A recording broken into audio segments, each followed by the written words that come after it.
So now we are three. Yeah. We are three people. We've come together. Is it okay we mention their names? Yes, I actually mentioned them. There was Beatrice and there was Betty. And there was Betty. Yes. And Patience. Yes, and our Patience. 2 B's and 1 P. Yes. Actually, our name was BBP. BBP. When we were registering now the business so that you can get the licenses, we now didn't, because we are different businesses. Yeah. So now we just wrote it as BBP Collections. I see. And that was how we got our license and all that. Yeah. So now we did business. Yeah. We did business bit by bit. Things became tough for other businesses. Yes. So now bit by bit now they were going in different ways. So you were doing the thing that you love the most, skincare. Makeup at that time. Makeup. Yes. One was doing? Bags. She was selling bags. Like handbags. Yes. Ladies' handbags. Yes. And the other one was selling? Baby clothes. Yes. So the other 2 businesses didn't do too well? Yes. Yeah. But also it was a plus for both of us, because now you see a customer, you see, as you can see now, we were really looking at ladies. Yes. Mostly. Yes. Because now you see a lady would come. Sorting them out. Yeah, all around. Yes. So now for the bags, she was among the first people to leave. During COVID, things were so tough. So now most shops were closing down, and then luckily now our management lowered our rent. So now the rent became affordable for now the 3 of us. So now she moved, and then I was like, no, am I really ready to move? So now I was like, it's okay, I'm gonna take both sides. So now the financial muscle was coming. We are growing. We are consistent. Consistency. How people say. So now after that, now we continued also with the baby clothes, with the lady who was in babies, who was selling baby clothes. So now we continued till now. For her now, she relocated the country, so she closed down her business. She sold it to someone. So now I had to take the whole shop. Yes, the whole shop. So one thing I can say, I was genuinely winning it, but one thing I know is that I didn't want to lose it. So now here and there I would get a job. I would try and get jobs. So like that I can employment. Yes. So I will try and get employment so that I can be able to, cater for the expenses. Yes. As at that time. So you are using the other sources of income to support the business. Yes. To grow it to a level where it breaks even, where I can say, now I can start paying myself. I can start, like I can say, it is self-sustaining. Yes. So now that's how I continued bit by bit, growing organically, slowly by slowly. Yeah. So you've been here in this shop since COVID days? Yes. Wow. You've been tested? A lot. Yes, a lot. Then now the beauty is that now I have Maureen. Maureen's a very close friend of mine. So now she's in the finance. Yes, I did my CPAs and my economics. But for her, she was genuinely passionate about finances. So now she'll tell me, Patience, where are you taking your money? Patience, what are you doing? Patience, where's your profits? She's one of the people who really told me to start having books. Getting books. Like accounting books. Yes. Like making my books in order. I should know how much profit I'm making. Like literally, because all I used to do was just I would buy something, I would bring it, I would be like, if this money makes sense, if I say it makes sense, now that's 20. Now she was like, no, you need to be able to understand how much profit you're making. Break it down, because you see now when we're shipping goods, we ship them in lump sum. So now you can't really say the profit that I make from, let's say, a lip gloss is equal to a profit that I make from, let's say, a skincare product. So she was very intentional in making me now start getting, or rather being financially literate or taking finances enough to style up. Yes, exactly. Actually, my finances to style up. So bit by bit, as I was also employed, the business also was able to at least go forward. It was able to go on its own. So at least even when it comes to employment, now that money from employment I was able to keep it aside. So now with my interactions with Maureen, she told me, because now she's an employee at Nabo. So now she told me, we have MMFs, and then I was like, okay. Now, one of the key things because I was very, I'm also in business. I know you see for us in business, you can't really put your money in like a fixed deposit. Long term. Yes. Yeah, you can't lock in your money for a long time. Yes. Because you see also changing times and you need also liquidity. getting, liquidity is one of the key things. So now she advised me to go to the MMF money market fund. Yes. Yes. So now that came in very, very helpful. So now I'll save there bit by bit. I also had an amazing team. Anthony was my account manager. Yes. So he was very financial advisor at Nabo. Yes, he was my financial advisor. So he was very open, even when it comes to conversations about rates. We'll have meetings because I'm like, it's supposed to be 13%. Why is money not getting, Yes. So now we'll have meetings and he'll explain bit by bit about now this is compounding interest, this is the amount that this is where we started, this is where we're going. So now my contract came to an end. Your employment contract? Yes, my employment contract came to an end in July. Yeah. So now what next? July last 2024. 2024, last year. Yes. So now what happens? Luckily I had saved with the MMF, it got some bit of interest. Yeah. So now I wanted to bring in something new, more or less like expanding. Yes. So now that's when now the money that I had saved, Nabo capital, the interest now helped me to now start now my other business. Like now that's when I introduced fragrances. Yeah. Oh, this is the fragrances. Is this part? Yes. Yeah. I mean, your story is really amazing. It's because it's so progressive, like it's divinely orchestrated. You start investing just before you lose your job, and now you have some money to expand your business so that now it can also be able to support you. Yes. Yeah. So why money market fund,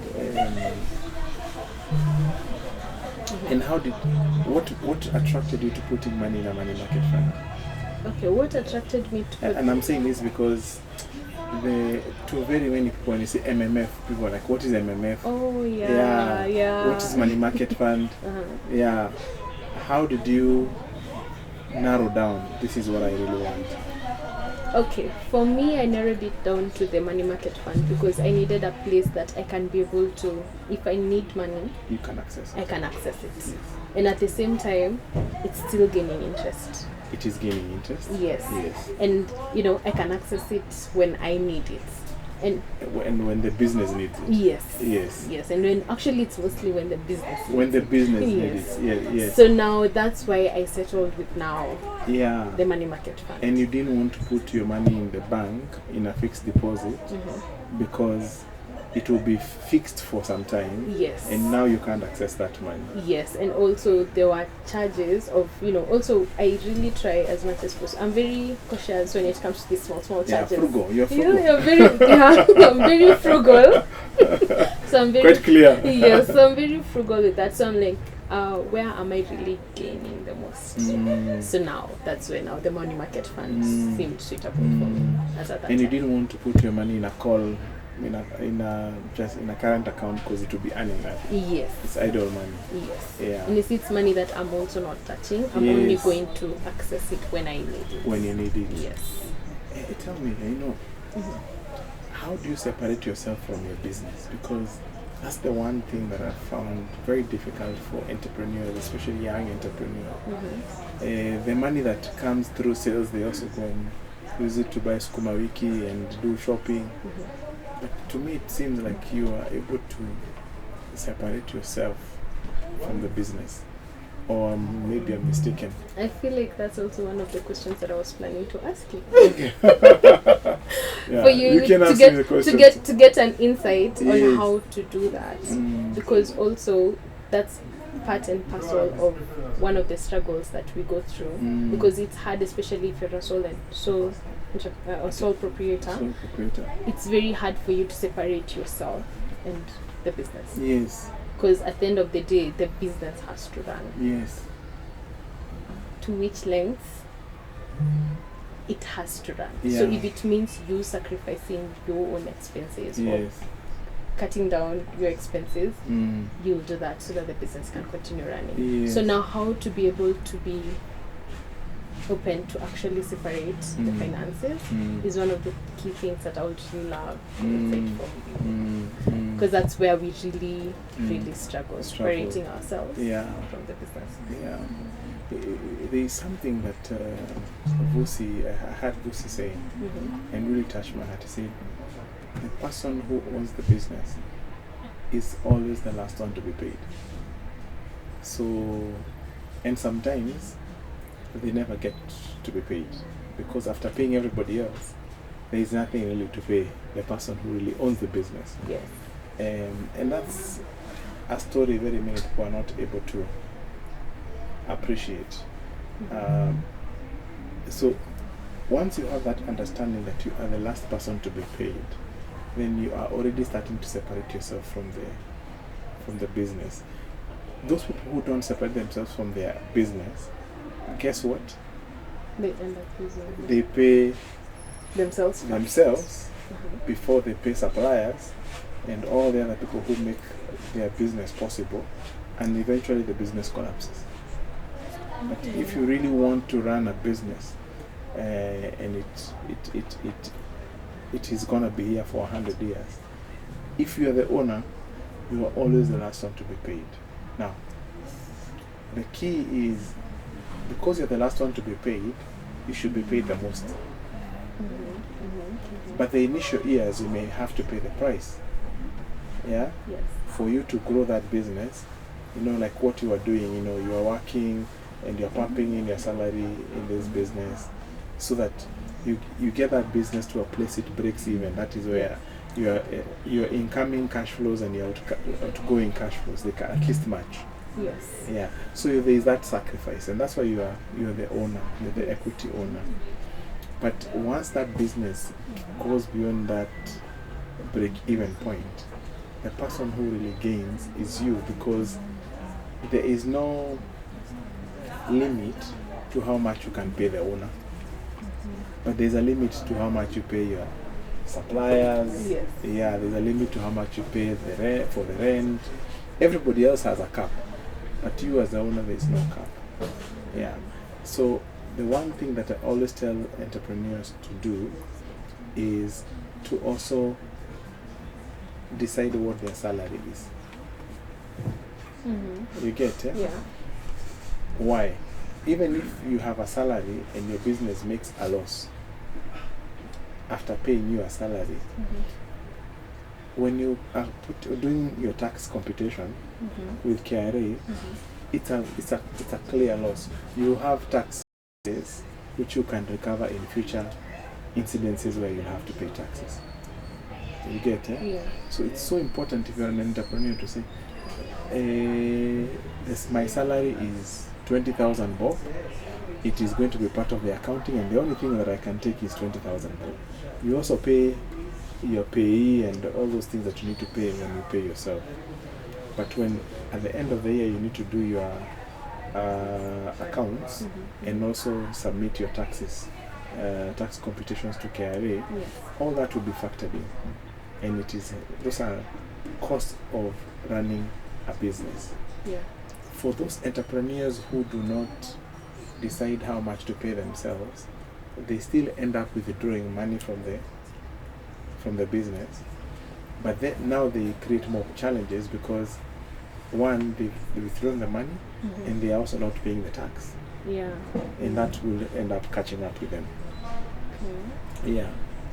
That's a key point It to is. note. Yes. Because yes. I feel like also when it comes to accounting, when it comes to, keeping our books in order, it's one of the things that we really struggle with. Yes.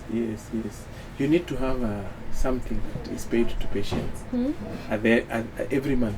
But you'll find most times, especially as you've said, like businesses, our income is not really stable. So at times it can be good. Yeah, I'm just saying it's as part of disciplining yourself. Okay. You need to pay yourself, because if this is the only source of livelihood that you have, who will pay your rent? Yeah, who will pay your bus fare? Who will pay all the expenses that you have to incur as patients? If that has to come from the business, if you don't say this is the much that comes from the business and you account for it in your accounting records, then you still withdraw the money, but without accountability. And that's where the rain starts beating you. because now you have no clear records. There is no difference between Patience and her business. Yes. Yeah. Okay. Yeah. For that. Yeah. But I can see if I'm making 100 shillings, let me say, if I'm making 10,000 shillings revenue, I need to fit in my expenses, including my salary, as in that 100,000. So then you can say, okay, this is how much I can be able to grow this business for now. Yeah. So you must always have that line where you're paying yourself, even if the business makes a loss, because when you make a loss, you still have a tax benefit. Yeah, you Yes, do. you have a tax benefit. Thank you. Thank you for that. Okay, a few more questions that I would really love to ask you. Yes. Considering the fact that, we're in business, Yes. and I'm not, we're not at that level where we can say we can comfortably make this month in a month, this amount of revenue in a month. Yes. And there are times, because also our business is also a bit trend-based. Yes. So which kind of investment would you have advised me to go through? Yeah. Is Yeah. the money market fund more Yes. approachable? Yes. Is the bonds? Yes. How do I go about it? Because now that was just my own thinking. That's why I settled with the MMF, because I want to be able to withdraw. Yeah. Also, which kind of financial discipline would you advise entrepreneurs to also have? Having in mind that we are in the trend-based industry. You see, when you're in business and business incomes or cash flows are like this, they are going up. Today is a good day, tomorrow is a very bad day, then last month was the best month ever, then the following month is the worst month ever. You have that volatility, up and down, up and down, up and down. So the thing that you really desire the most is predictability. Yes. Isn't it? Yes. So you need to create that predictability somewhere else. And that is you start your portfolio. I'm not talking about money market fund here. Whatever money you put in the money market fund, you need to have an objective where you sit with you have a financial advisor. Yes, I do. Where now they craft an investment plan for you that will make sure that you get a certain amount of money every month consistently. That means you start separating yourself from your business. Because remember, your business is like this. Yes. Yeah? Yes. So you need to create something that is like this, so that when this thing is happening like this, you are able to survive. Why is it like this? Because some days are really good. So those days which are really good, what do? You take the excess money and you put it in your portfolio. Okay. Isn't it? Yes, yes. And that portfolio now starts working for you. Isn't it? Yes. And then when the days are really bad, you can get some money from the portfolio, you take it back to the business. Yes. To survive that season. And then it goes up again, you find a very good month, then you take some excess cash and you put it in the portfolio. Over time, you create two businesses. One is this business we are running here, and the other business is the portfolio that I am running for you. That portfolio is actually a business by itself. But these two, so when this business is not doing well, the portfolio will always be giving you that stability. Yes. You get it? Yes. And when this business gets to a place, now we need to, customers are just overwhelming us. I need to take the next shop, or your neighbor is leaving. You just go to the landlord and say, you know what, I want the space next door. I want a deposit tomorrow. You quickly call Pius. Yes. Send me X amount of money into my bank account. You close the deal. Yes. You see, now that portfolio is helping you to expand your business. Now when you expand your business, now we are running 2 shops like this. Then your cash flow starts, hopefully they double or they go up 3 times. As your cash flows are increasing, now we start replenishing the portfolio, the money that we removed. Okay. You get it? Yeah. You remove that money, then you put it in in your money market fund. Now you're building the portfolio again. Guess what? Some months down the line, a person down the shop again also decides also I'm leaving. What do? You have I've expanded. Yes. I've also increased my portfolio. Exactly. So now the portfolio is ready to fund you for your next expansion. Or it could be this fragrance. It's a low margin business. I have discovered a new high margin business, a new product. So once this stock is done, you need to invest a lot more to get into a high margin business. Yes. So you go to your portfolio, withdraw some money, stock up the thing, your cash flows goes up. As your cash flows increase, you again restock your portfolio. So the thing that many people are not able to connect is the connection between your portfolio and your business. Yeah. Let me surprise you. You see, most of these Asians shops that we go to, some of them are our customers. Someone is standing in front of their shop like this, and you look at their shop, and it doesn't seem like there is much going on. In fact, there are not many customers there.